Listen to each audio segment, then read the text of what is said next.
नमस्कार, मी संजय आवटे. आवाज महाराष्ट्राचा विशेष कार्यक्रमात तुमचं स्वागत. आज पुन्हा नवी गाज, नवा आवाज.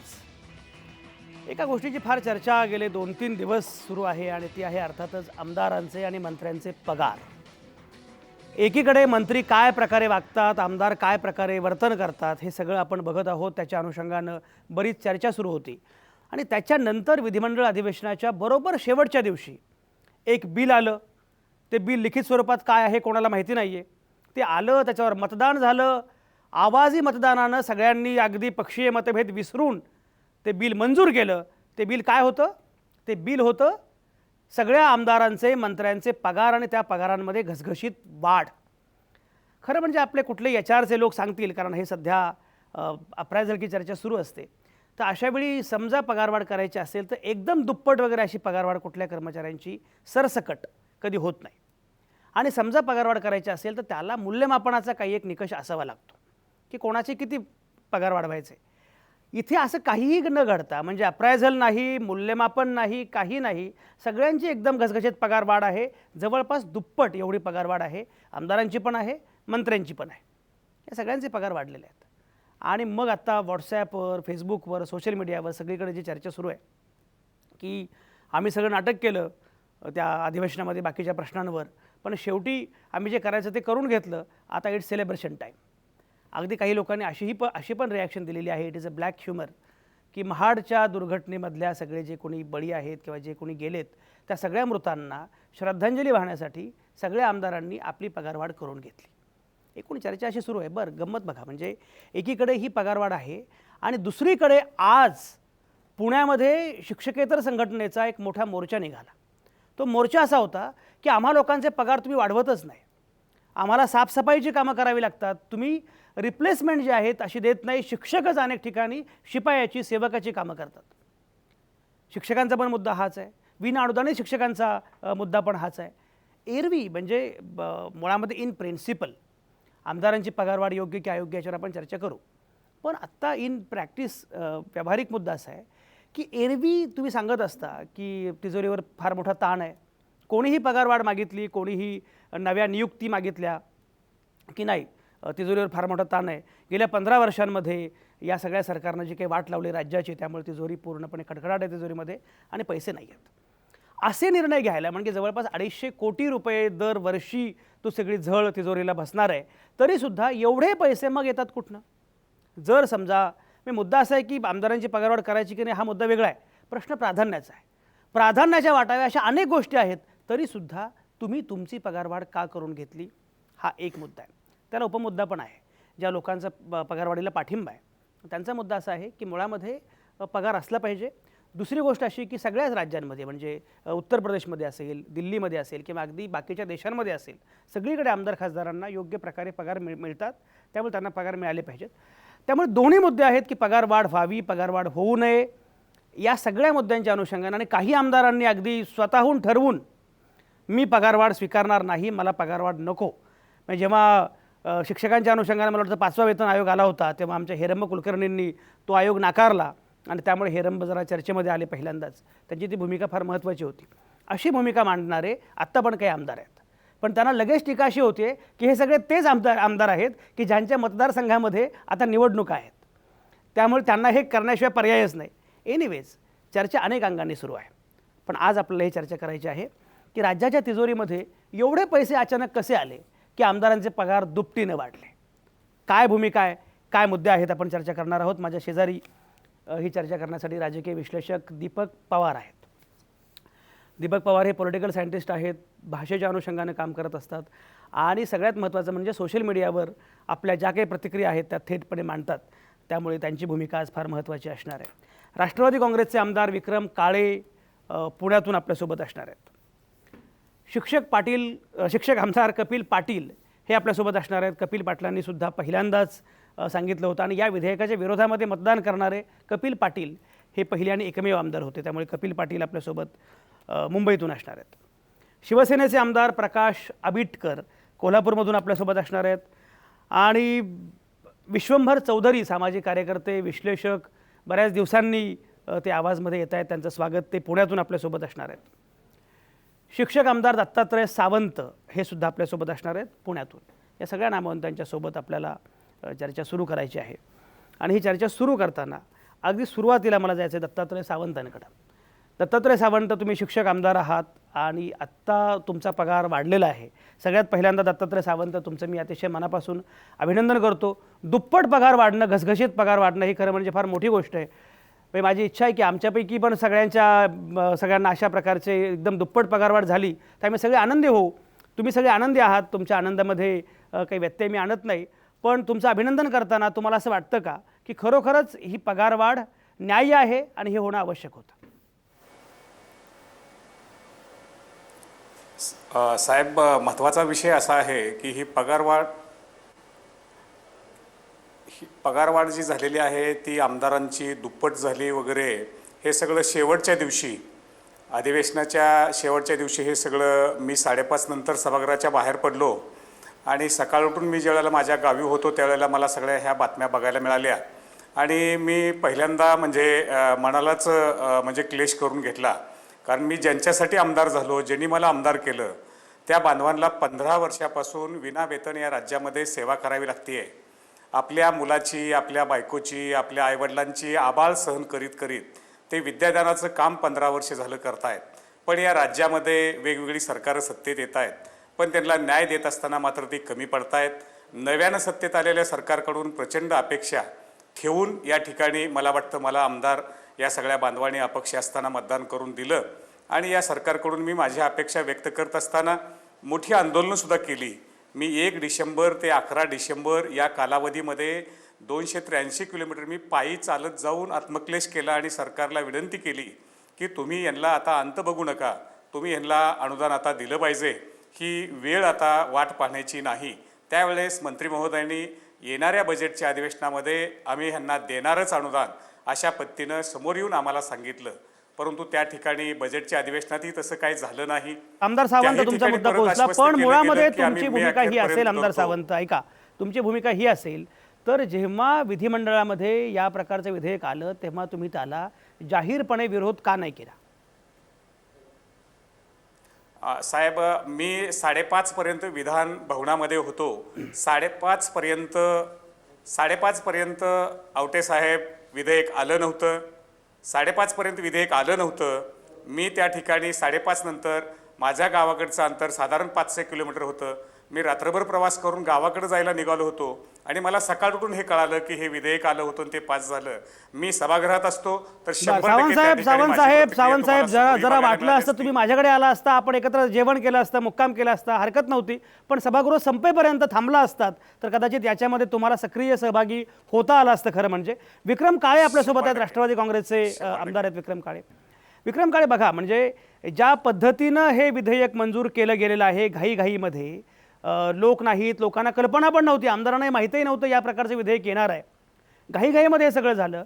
पण तरीसुद्धा तुमच्या पक्षाचे नेते शरद पवार ते असं म्हणाले की हे बरोबर आहे आणि या पगारवाढीमध्ये चुकीचं असं काहीच नाही आहे. हीच भूमिका राष्ट्रवादी काँग्रेसची आहे का? विक्रम काळे, काय म्हणणं आहे? आता मी शिक्षक आमदार आहे, मी शिक्षकांचा प्रतिनिधी आहे आणि शिक्षक प्रतिनिधी म्हणून मतदारसंघात काम करत असताना असे अनेक प्रसंग येतात. आता माझ्या मतदारसंघात विनांदान शाळेवरती काम करणारे आमच्या एका गजानन खरात नावाच्या शिक्षकांचं हृदयविकारानं दुःखद निधन झालं. ते आमच्याबरोबर आंदोलनात सहभागी होते. तातडीनं त्या विभागाचा शिक्षकांचा प्रतिनिधी या नात्यानं फुलना फुलाची पाकळी म्हणून मी स्वतः जाऊन त्या ठिकाणी 50,000 रुपयाची मदत त्यांच्या कुटुंबियांना केली. याच्यापूर्वीसुद्धा माझ्याच मतदारसंघातल्या नांदेड येथील एका आमच्या मुस्लिम शिक्षकांनी त्या ठिकाणी आत्महत्या केलेली होती. शेवटी त्या ठिकाणी सुद्धा मी लोकप्रतिनिधी म्हणून जे काही मला मानधन दिलं जातं सरकारच्या वतीनं ते मी तातडीनं जाऊन त्यांच्या कुटुंबियांना त्या ठिकाणी मदत म्हणून दिलं. म्हणजे अशा पद्धतीने एक सामाजिक जाणीवा ठेवून आम्ही सुद्धा आमदार महोदय असो किंवा मी लोकप्रतिनिधी त्या ठिकाणी काम करतोय. आणि त्याच्यामुळं ही वेतनवाढ जे काही विधेयक ह्या सरकारनं आणायचं असतं ते सरकार विधेयक आणत असताना एकतर त्याची पूर्वसूचना दिली जाते. ते विधेयक पास करण्यासाठी, संमत करण्यासाठी त्याला बहुमताची गरज असते. ते पहिल्यांदा विधेयक विधानसभेत आणलं जातं. विधानसभेमध्ये बहुमत कोणाचं आहे आपल्याला माहीत आहे. तिथं त्या ठिकाणी भाजप शिवसेनेचे बहुमत आहे विधानसभेमध्ये. ते बहुमताने पास झालं आणि तिथं पास झाल्यानंतर ते विधान परिषदेमध्ये येतं. जेव्हा ते विधान परिषदेत आलं तेव्हा आम्ही त्या ठिकाणी नव्हतो, कारण ते उशिरा आलं. शेवटचा दिवस होता, सगळ्यांना गावाकडे जायची घाई होती, त्यामुळे आम्ही गावाकडे निघून गेलो. आमची रेल्वे असल्यामुळं आम्ही सभागृहात असतो, विधेयक आमच्या समोर आलं असतं तर निश्चितपणाने आमचा त्याचा विरोध करण्याचं काम आम्ही जरूरपणाने केलं असतं. आणि बरोबर. म्हणून आमदार आमची विक्रम नैतिक काळे जबाबदारी तरी म्हणून सुद्धा आमच्या शिक्षकांना ऐका आमच्या- विक्रम काळे तरी सुद्धा शरद पवारांनी मात्र समर्थन केलेलं आहे. तुम्ही जी भूमिका मांडता आहात ती भूमिका शरद पवार मांडत नाहीयेत. शरद पवार असं म्हणतायत की ते चुकीचं नाही, ते न्याय्य आहे, लॉजिकल आहे. ही भूमिका पक्षाची मानायची की शरद पवारांची व्यक्तिगत मानायची? विक्रम काळे, तुमचा पाठिंबा आहे की विरोध आहे, नक्की काय? नाही, विधेयक आणणं आज महाराष्ट्राच्या जनतेपुढं, शेतकऱ्यांच्या पुढं जे प्रश्न आहेत, शिक्षकांच्या आमचे वेतनाचे प्रश्न आहेत. गेल्या 2014 पासून आम्ही ज्या शाळा पात्र ठरल्यात त्यांच्या शिक्षक कर्मचाऱ्यांना वेतनासाठी तरतूद करावी म्हणून आम्ही भांडतोय. सरकारला वेळोवेळी आंदोलन करतोय, आम्ही निवेदनं देतोय, सभागृहात प्रश्न मांडतोय. त्याची आर्थिक तरतूद करण्यासाठी सरकार चालढकल करतंय. आता सुद्धा आमचा प्रश्न कालच्या अधिवेशनात लागला. मी स्वतः प्रश्न विचारला मंत्री महोदयांना, त्यांनी उत्तर दिलं की गणपतीच्या मुहूर्तावर आम्ही त्याची तरतूद करू. आज कनिष्ठ महाविद्यालयाचं सुद्धा वेतनाचा प्रश्न प्रलंबित आहे, त्यांचंही अनुदान त्या ठिकाणी दिलं जात नाही. त्यामुळे आमच्या दृष्टीनं आम्ही शिक्षकांचं प्रतिनिधित्व करतो, तेव्हा आमच्या दृष्टीनं हा महत्त्वाचा प्रश्न आहे. तेव्हा ते झालं पाहिजे, आमची भूमिका आहे. म्हणून आम्ही आमचं अगदी, वेतनवाढ पण त्या मी तेच ठिकाणी म्हणतोय, घेतली नाही. ते आम्ही सरकारला याचा अर्थ तुमची भूमिका वेगळी आहे, शरद पवारांची भूमिका वेगळी आहे. कारण शरद पवारांनी सुद्धा त्या पगारवाढीवर बोलताना ही प्रतिक्रिया द्यायला पाहिजे होती. त्यांनी असं सांगायला पाहिजे होतं की ज्या प्रकारे विधेयक आलं ती पद्धत चुकीची होती. आत्ता जे प्रश्न आहेत राज्याच्या समोर ते प्रश्न वेगळे आहेत. आत्ताच्या याच्यामध्ये हा प्राधान्याचा मुद्दा नव्हता हे शरद पवार म्हणालेले नाहीत. शरद पवारांनी थेटपणे पगारवाढीचं समर्थन केलेलं आहे. हा मुद्दा महत्त्वाचा आहे. बोला. नाही आवटेजी, माननीय पवार साहेब हे संपूर्णपणाने या राज्यातल्या शिक्षक असोत किंवा कर्मचाऱ्यांच्या बाबतीत त्यांची नेहमीच सकारात्मक भूमिका राहिलेली आहे.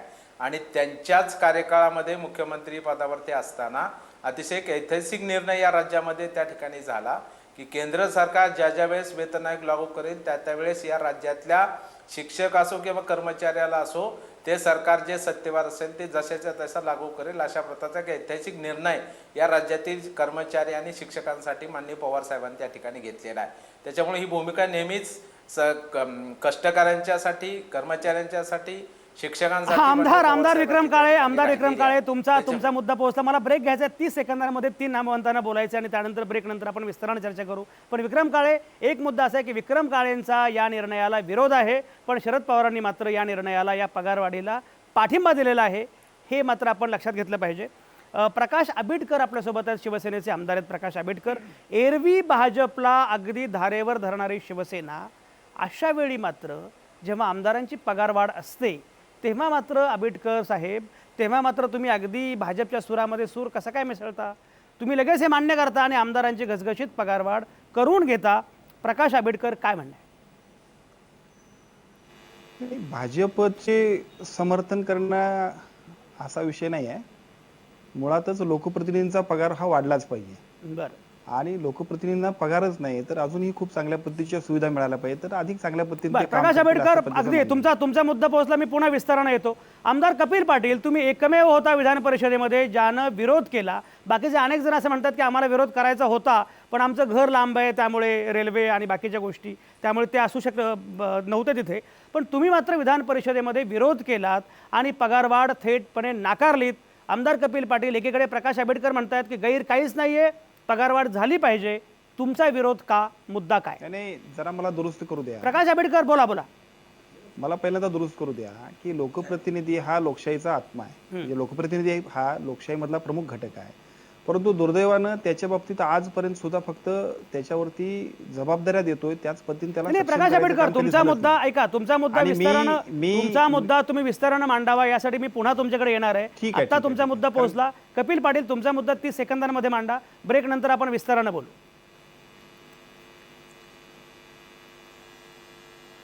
संजयजी, पहिल्यांदा मी तुम्हाला सांगतो की प्रकाश आंबेडकरांच्या मुद्द्यामध्ये गैर असं काही नाही.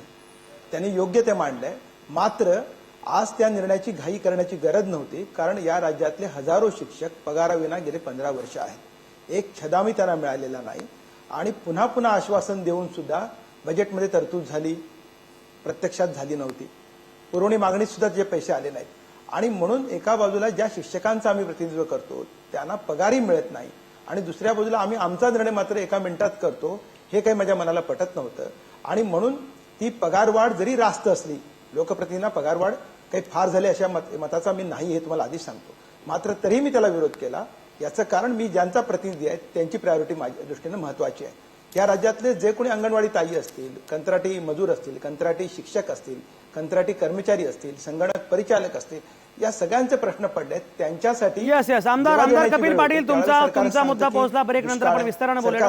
बरोबर. दीपक पवार, मला एक सांगा की मुळामध्ये सगळे असं म्हणतात की मुद्दा प्राधान्याचा आहे आणि काही जणांचा मुद्दाच असा आहे की यांना द्यायची गरजच नाही. जेव्हा जेव्हा पगारवाढीच्या बातम्या आल्या तेव्हा त्या बातमीसोबत कोणाचे इस्टेट किती, यांची इतकी कोटी, त्यांची तितकी कोटी, आणि मग त्यांना या हजारांनी फरक काय पडणार आहे, कशासाठी पगारवाढ, हा मुद्दा पुढे आला होता. दोन्ही मुद्दे इन प्रिन्सिपल आणि इन प्रॅक्टिस किंवा आत्ता प्रश्न प्राधान्याचा. दीपक पवार, कसं बघताय? सगळ्या शिक्षक आमदार मंडळींच्या मनातलं जे द्वंद्व आहे ते मी समजू शकतो की ते ज्यांचं प्रतिनिधित्व करतायत त्या सगळ्या मंडळींना, त्या शिक्षकांना पगार मिळत नाहीये, त्यांचे इतर काही प्रश्न आहेत.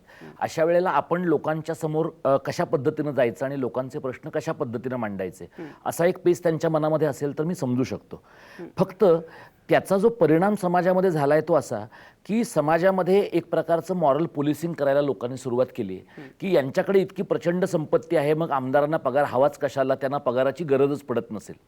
आमदारांकडे किंवा लोकप्रतिनिधींकडे प्रचंड पैसा जर उभा राहत असेल तर तो उभा राहू नये याच्यासाठीच्या व्यवस्था वेगळ्या आहेत आणि त्यांचा दैनंदिन व्यवहार नीट चालावा, त्यांच्याकडे येणाऱ्या लोकांचं आतिथ्य त्यांना करता यावं आणि त्यांचं कार्यालय त्यांना चालवता यावं, यासाठीची जबाबदारी ही लोकांचीच आहे, शासनाचीच आहे.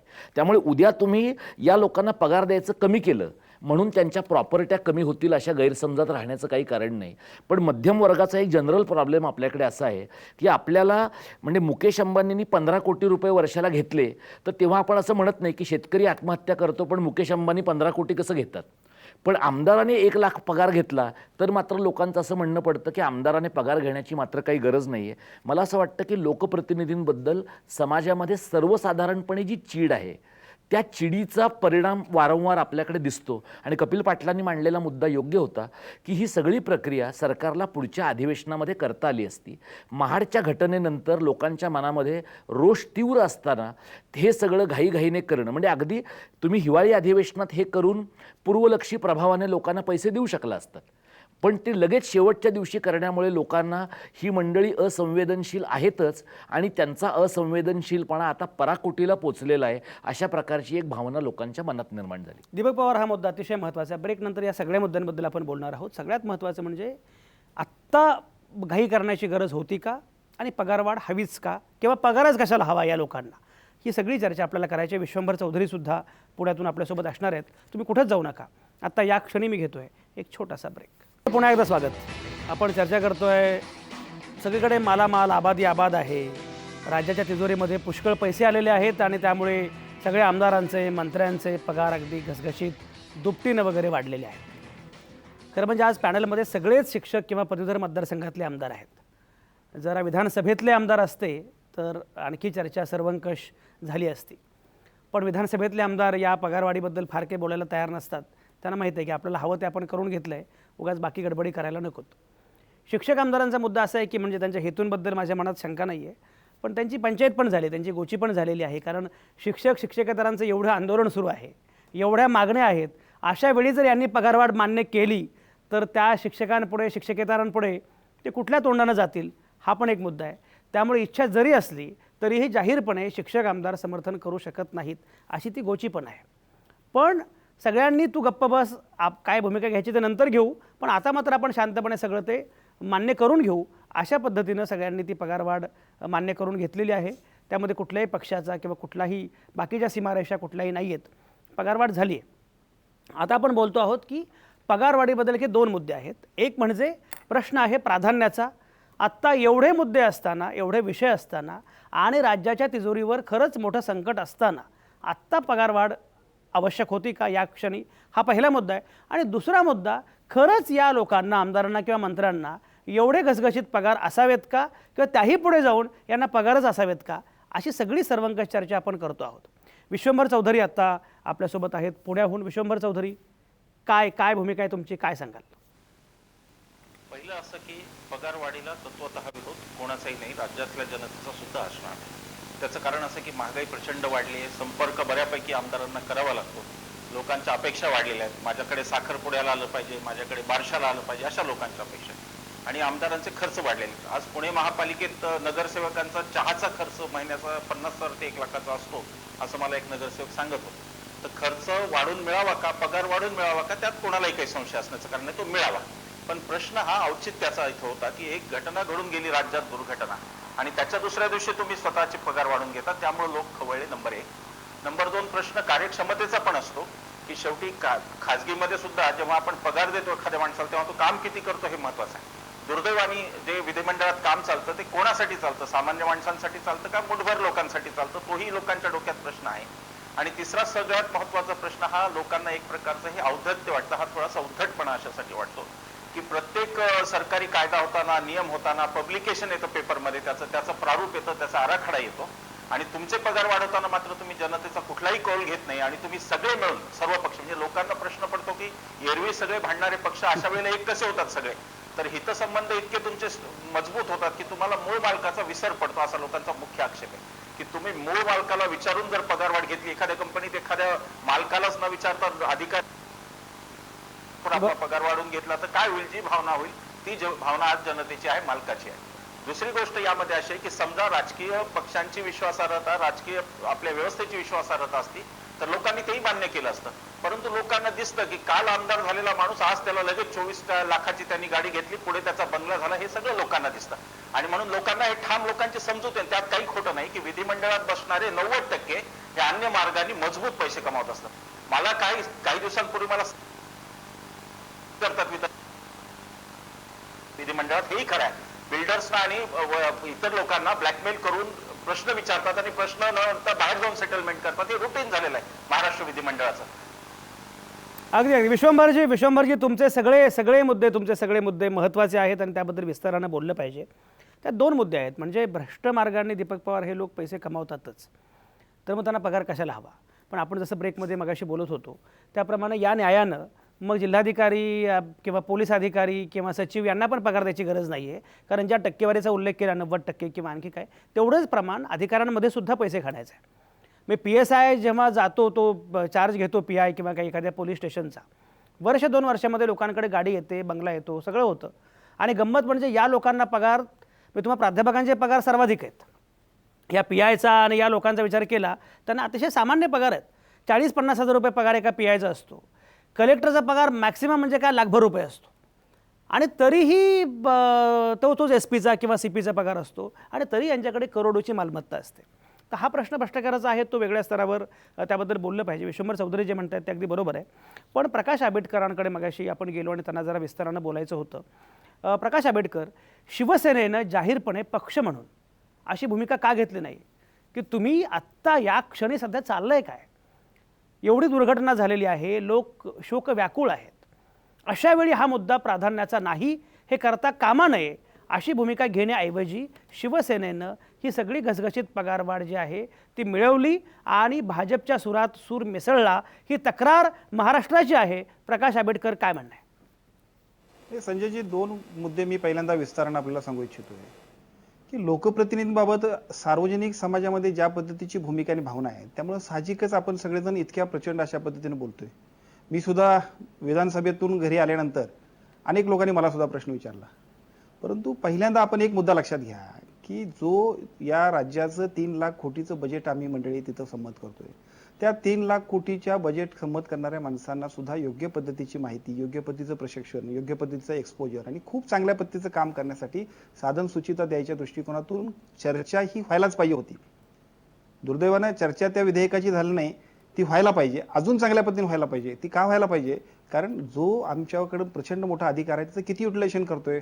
मगाशी आदरणीय विश्वंभरजी म्हटले की काही लोक चुकीच्या पद्धतीने काम करत असतील, हरकत नाही, परंतु त्याच्यापेक्षा सुद्धा चांगल्या लोकप्रतिनिधींना जर आपल्याला पुढे न्यायचं असेल तर अशा पद्धतीच्या चुकीच्या गोष्टींच्या मोहापासनं बाजूला ठेवायच्या दृष्टीने पुढे जायला लागतो. आपण ते काहीच बोलणार नाही. एकूण पगारवाढ किती झाली मला जरा सांगा. एकूण आम्ही 288 विधानसभेचे सदस्य आणि 88 विधानसभेचे परिषदेचे सदस्य, किती लोक झाले? 300, 350, 400 धरा आपण. 40 कोटी रुपये आपण वाढवले. अगोदरचे 40 कोटी गृहीत धरले तर 40 कोटी रुपये वाढवले. हे रक्कम जर वाढवली तर त्याच्यामुळं फरक पडला काय? फारसा फरक पडण्यापेक्षा सुद्धा अजून या बजेटवरचं सगळं जर अवमूल्यन आपण एकूण सगळं जर याचं मूल्यमापन करायचं असेल तर मी अनेक आमदार, अगदी माझ्यापासून घेऊया, की त्या बजेटमधल्या वेगवेगळ्या सेक्टर्समधनं अजून खूप चांगल्या पद्धतीने या राज्याच्या प्रगतीसाठी खूप काम करायला पाहिजे. ते करण्यासाठी आम्हा मंडळींना खूप चांगल्या पद्धतीने अजून सुद्धा प्रशिक्षित करायला पाहिजे, एक्सपोजर व्हिजिट व्हायला पाहिजेत. मी विधान सभेमध्ये सुद्धा या विषयांवर मांडलंय की लोकप्रतिनिधी केवळ आमदार होऊन आणि वर्षापुरता जाण्यास मर्यादित होऊन चालणार नाही, तर त्याला व्यापक दृष्टिकोन, सामाजिक दृष्ट्या खूप चांगल्या पद्धतीची त्याची भूमिका आणि भावना तयार झाली पाहिजे, तर तो मतदारांना आणि आमच्या ह्या राज्याला न्याय देऊ शकेल. दुर्दैवानं हे करण्यापेक्षा आम्ही त्याला आरोपीच्या पिंजऱ्यात असं काही उभा करतोय आणि पगारवाढ झाली. किती पगारवाढ झाली? अजून सुद्धा चांगले पगार मिळाले पाहिजेत की ज्याच्यामुळे तो चुकीचं काम करायला पुढे जाणार नाही. लोकप्रतिनिधी मला जे दिसतंय विधिमंडळामध्ये, काही लोक इतके प्रचंड मोठे झालेत, कदाचित या राजकारणातच झाले असतील, आणि इतके मोठे झालेत की त्यांच्याकडून आम्हाला वसूल करून घ्यावं लागेल. या राज्यातलं सगळं लुटून नेलेले लोक सुद्धा या सभागृहात आम्हाला बघितलं की कधी कधी खंत वाटते. आणि दुसऱ्या बाजूला चांगले काम करणारे सुद्धा खूप आदर्शवत अशा पद्धतीचे तिथं व्यक्तिमत्व बघतोय आम्ही. त्यांना तुम्ही सक्षम नाही करणार. आमची समाजाची काय जबाबदारी आहे का नाही? आमदार म्हणजे सगळे एका क्रायटेरिया तुम्ही कसं काय मोडताय? आणि मग तुम्ही जर असंच फक्त मोडायला लागला तर उद्या सुद्धा मग आम्हाला सुद्धा विश्वंभरजी बिल्डरांच्याकडे जावं लागेल आणि आम्हाला सुद्धा तेच मुद्दे मांडून त्यांच्याकडनंच पैसे घ्यावे लागतील. आम्ही आहोत. मी स्वतः विधानसभेमध्ये या पद्धतीने ठणकावून सन्मान्य सुधीरभाऊ मुनगंटीवारांना सांगितलंय की या राज्याच्या संपूर्ण अर्थकारणावर जर आम्हाला चांगल्या पद्धतीने भूमिका आणि भावना घ्यायच्या असतील तर अजून खूप चांगल्या पद्धतीचं आम्हाला द्याल. माझ्या मतदारसंघामध्ये 3 तालुके माझ्याकडे येतात. या 3 तालुक्यांमध्ये माझ्याकडे 3 ऑफिसेस सुरू करायची झाली तर 3 ऑफिसेससाठी किती खर्च येतो? एक ऑफिस आणि एक तिथला जर काय मुलगा जरी ठेवला तरी किमान 15-20 हजार रुपये खर्च येतोय. 200 किलोमीटरचा माझा मतदारसंघ आहे. रोज किमान 1,500 ते 2,000 रुपयेचं डिझेल लागतंय. आणि पगार आपण जे म्हणतोय, किती पगार देतोय आपण?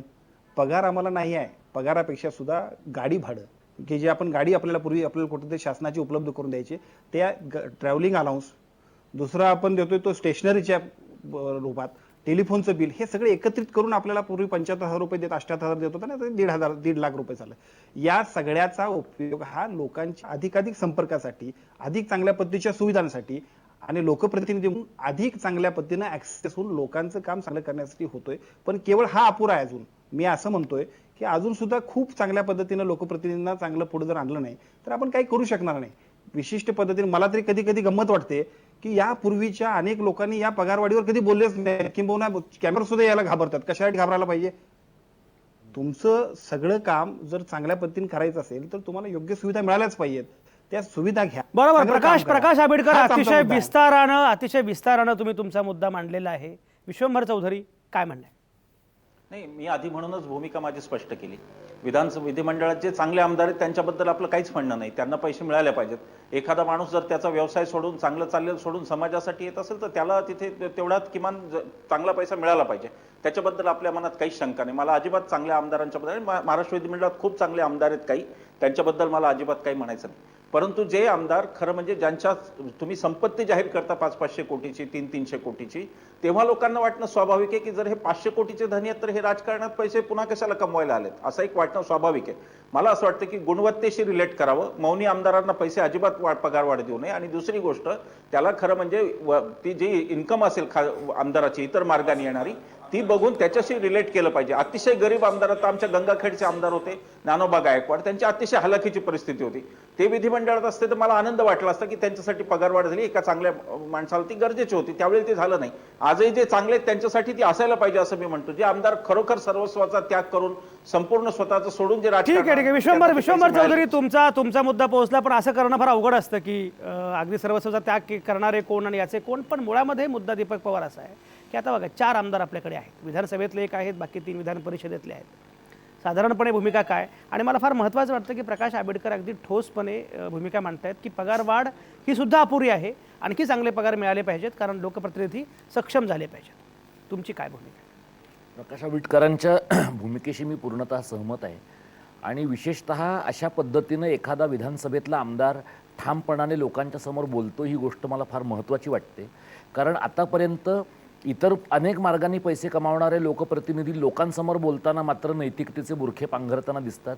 मला असं वाटतं की इतक्या स्वच्छपणानं लोकप्रतिनिधींना पैसे मिळणं का आवश्यक आहे आंबेडकरांनी सांगितलं हे फार चांगलं झालं.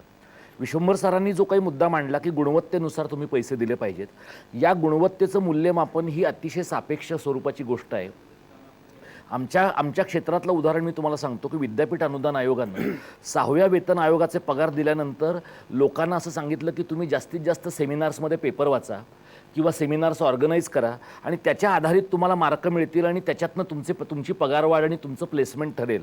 गेल्या 10 वर्षामध्ये सबंध भारतात इतक्या प्रमाणात भरताड स्वरूपात लोकांनी सेमिनार्समध्ये पेपर वाचलेत ज्याचा विषयाशी अजिबात काही संबंध नाही आणि अशा प्रकारची माणसंही भारतात आता गुणवंत बुद्धिमान अशा प्रकारचे प्राध्यापक म्हणून मिरवत आहेत. त्यामुळे गुणवंत आणि बुद्धिमान शिक्षक किंवा आमदार म्हणून तुम्ही उद्या जर जास्त प्रश्न विचारणाऱ्या आमदाराला तुम्ही सांगितलं तर आपल्या मतदारसंघाशी किंचितही संबंध नसणारे शेकडो प्रश्न विचारणं आमदारांना सहज शक्य आहे. त्यामुळे आमदारांचं मूल्यमापन करताना आपण काही एक प्रमाणामध्ये त्यांच्यावर विश्वास ठेवला पाहिजे. कारण हे जर लोकशाहीचं महत्त्वाचं सभागृह असेल आणि तिथे जर असलेल्या माणसांवर आपला विश्वास नसेल तर एकूणच सगळ्या व्यवस्थेबद्दल आपण साशंक राहू शकू. दुसरा मुद्दा जो विश्वंभर चौधरींनी मांडला की खूप पैसे आहेत लोकांकडे, म्हणजे कोट्यवधी रुपये आहेत, मग हे इकडे पैसे कमवायला कशाला आलेत. ज्यांच्याकडे शेकडो कोटी आहेत ती माणसं इथे पैसे कमवायला थेट आलेली नाहीत. त्यांना तुमच्या पगाराचं 1.5 लाखाचं 2 लाखाचं काही पडलेलं नाही आहे. त्यांना त्यांच्या विधिमंडळातल्या जागेचा वापर करून जे नेटवर्किंग करायचं आहे आणि ज्या प्रकारची एकूण दलालखोरीची व्यवस्था पोसायची आहे ती व्यवस्था पोसणं हे त्यांना तुम्ही किती पगार देता ह्याच्यावर अवलंबून नाही आहे. तुम्ही एकदा विधिमंडळामध्ये चक्कर मारा अधिवेशन चालू असताना, विधिमंडळाच्या लॉबीमध्ये बाहेर असलेले आणि इतरत्र सगळं वेगवेगळ्या प्रकारचं साटलोटं करणारी मंडळी ही एकीकडे आणि दुसरीकडे कपिल पाटलांसारखी आपल्या मतदारसंघाच्या संबंधातली भूमिका मांडणारी लोक दुसरीकडे, ही जी पहिल्या भागातली मंडळी आहेत या माणसांची लबाडी रोखण्याचा मार्ग त्यांचे पगार न देणं किंवा पगार कमी करणं हा नाही. त्यांना पैसे मिळवण्याचे हजारो मार्ग उपलब्ध आहेत, त्याच्या लढाया स्वतंत्र आहेत. त्यामुळे आपण वड्याचं तेल वांग्यावर नको काढायला. त्यांना वेगळ्या पद्धतीनं पैसे मिळत असतील ते कशा पद्धतीनं नेटवर्क करतात, हे जे नेटवर्क आहे म्हणजे भांडवलदार, नोकरशहा आणि राजकारणी मंडळी ह्यांचं जे नेटवर्क आहे ते नेटवर्क फोडायचं तरीसुद्धा आपल्याला विधिमंडळातनंच फोडलं पाहिजे. कारण विधिमंडळ ही सार्वभौम ताकद आहे. अगदी डॉक्टर दीपक पवार हा मुद्दा फार महत्त्वाचा आहे आणि प्रकाश आंबेडकर जी भूमिका मांडतायत ती पण तेवढीच महत्त्वाची आहे. कारण काही लोकांकडे करोडो रुपये आहेत, अब्जाधीश आहेत ते, म्हणून इतरांचे सगळ्यांचेच पगार कमी करा असं म्हणताना आपण त्या सगळ्या विधिमंडळातल्या जागा या अशाच लोकांसाठी आरक्षित ठेवत असतो. उद्या समजा कुठल्या दीपक पवारांसारख्या एका सामान्य माणसाला, शिक्षकाला असं वाटलं की मला आमदार व्हायचं, पण आमदार झाल्यानंतर मध्यमवर्गीय कुठल्याही माणसासमोर पहिला मुद्दा असतो पगाराचं काय, पैशांचं काय. त्याला जगताच येणार नाही अशी व्यवस्था असेल तर काय करणार. पण आमदार झाल्यानंतर मला 1.5-2 लाख रुपये मिळतील याची खात्री असेल तर मात्र हा ठीक आहे, मला किमान हे पैसे मिळतील आणि मी काही करू शकतो असा मुद्दा प्रकाश आंबेडकर मांडतायत. ही सगळी चर्चा आपल्याला करायची. मला आता ब्रेक घ्यायचा आहे, पण मला विधान परिषदेतल्या 3 आमदारांकडे जायचं आहे. कारण ते मात्र सातत्यानं याला विरोध का करत आहेत. म्हणजे ज्याप्रमाणे मगाशी उल्लेख झाला त्याप्रमाणे की या पगारवाढीला विरोध केला म्हणजे आपण काहीतरी नीतिमान आहोत आणि लोकांसमोर आपण स्वच्छपणे जाऊ शकतो असा काही त्यामध्ये त्याच्यासमोर आहे का. हा भाबडेपणा आहे का खरंच त्यांना असं वाटतं मनापासून की नाही या पगारवाढीला आमचा विरोधच आहे. मग त्याचं तर्कसंगत कारण काय. ही सगळी चर्चा आपण करत राहू. आत्ता या क्षणी मी घेतोय एक छोटासा ब्रेक.